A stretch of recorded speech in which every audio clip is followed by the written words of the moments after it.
En 2025, c'est une année qui est compliquée. Déjà, d'un point de vue média, en fait, on note quand même des hausses de CPC. L'inflation, elle est là, elle est réelle, qui met effectivement les annonceurs sous pression. De l'autre côté, on voit des taux de conversion qui baissent, des paniers moyens qui sont stables, et des budgets marketing qui sont souvent pas extensibles.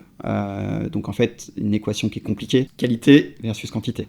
Avant, on avait vraiment un objectif de ramener des leads, énormément de leads, de générer des ventes. Le but n'est pas d'en générer moins, mais l'idée ici, c'est de générer plus de ventes sur des profils qui ont plus d'appétence à acheter sur le long terme. Donc en fait, ici, la donnée a de l'importance, la donnée first party, qui est la base, et qui va permettre d'aller chercher des audiences qui seront beaucoup plus intéressantes et qui assurent finalement un chiffre d'affaires et une croissance plus durable. Le deuxième enjeu, c'est la personnalisation de l'expérience utilisateur. Donc au niveau des créas, que l'utilisateur se retrouve face à des créas qui lui parlent, qui génèrent de l'interaction. Donc une personnalisation de l'offre, du média est importante, et la marque doit décliner en fait ses propositions en fonction des audiences qu'elle va toucher.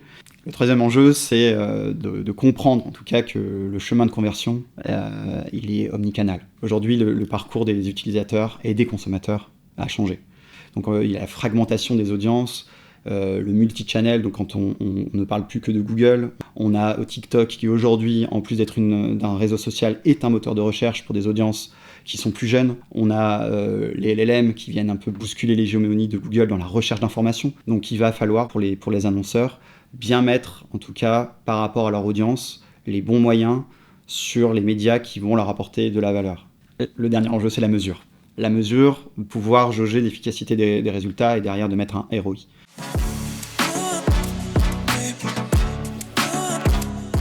L'expertise. L'expertise dans l'achat, dans l'activation des leviers digitaux, mais également de la télé, de la radio. On a vraiment des experts qui sont motivés et qui connaissent très bien les enjeux des différents leviers, et c'est effectivement la grande force de l'agence. En plus de tout ça, il faut effectivement une méthode. Une méthode de comment on accompagne les clients pour qu'ils soient satisfaits du résultat, des performances et de l'accompagnement. On est là pour aider l'annonceur, et effectivement par une méthode, et notamment par exemple en encourageant la proactivité.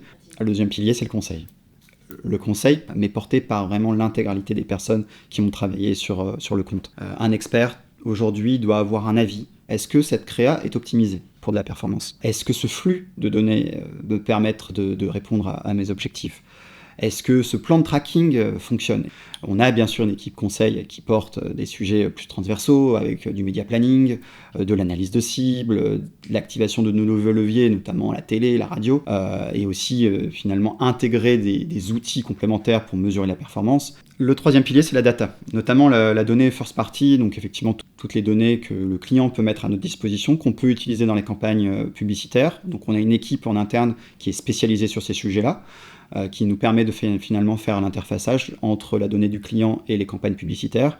Donc effectivement, c'est une équipe qui va deep diver sur des sujets d'expertise, notamment être avec des outils du marché comme la CDP, comme les CDP des clients, comment exploiter ces données-là pour notre pilotage. On a aussi également l'innovation pour changer les façons dont on structure les campagnes, d'aller chercher de nouveaux leviers qui peuvent être intéressants. La création publicitaire, souvent, de longue date, a été sur des logiques de plus de notoriété, de considération. Aujourd'hui, c'est un véritable asset de la performance. Donc en fait, on a une interaction très forte avec une équipe dédiée qui va pouvoir mettre en place des créas qui vont nous permettre d'obtenir de la performance.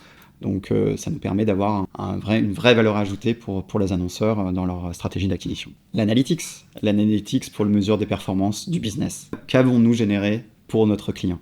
Et en fait, ici, on a des équipes qui sont capables de remonter les informations, de mettre en place toutes les solutions de tracking pour pouvoir remonter l'information qui permet à l'annonceur et à l'agence de savoir s'ils ont pris les bonnes décisions, si le pilotage est correct, si les informations qui sont remontées sont justes. On peut ensuite tirer des enseignements et finalement d'avoir un media planning qui est optimisé.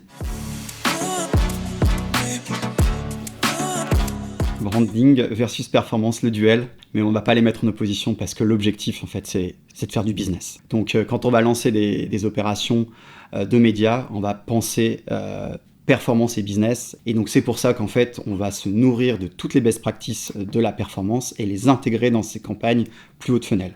Et le premier point, c'est la créa. De créer des créas qui sont engageantes, inspirantes, mais également qui génèrent surtout de l'interaction et de l'engagement. Le deuxième prérequis, c'est le ciblage. Le ciblage, il est loin le temps où on arrosait et on allait chercher toutes les audiences qui pouvaient être intéressantes pour la marque, les best practices de la performance concernant l'audience. C'est d'utiliser des datas qui sont les plus précises possibles. Et la data first party, en premier lieu, est intéressante, non pas uniquement pour cibler des personnes qui connaissent déjà votre marque, mais de s'en servir pour aller cibler des personnes qui sont proches de cette audience. Donc effectivement, le dernier prérequis, c'est la mesure. Les KPI clés d'opérations un peu plus haute funnel, qui vont être les impressions, le reach, qui sont importantes à prendre en compte dans le calcul et de savoir est-ce que ça va fonctionner. Plus bas de funnel, les leads et les ventes. Évidemment, on est là pour générer des ventes.